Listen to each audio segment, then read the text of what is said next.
Barn ska döpas i denna tro och leva med församlingen i Kristi gemenskap. Ja. Men Anna får göra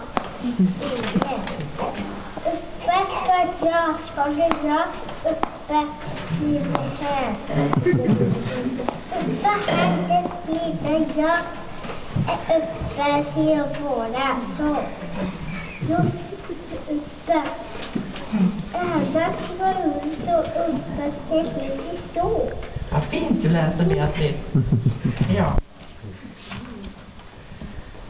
Jessica Samantha, jag döper dig i Faderns och Sonens och den heliga Andens namn. Livets Gud, uppfyll Jessica med din heliga Ande och hjälp henne att dag för dag leva i sitt dop.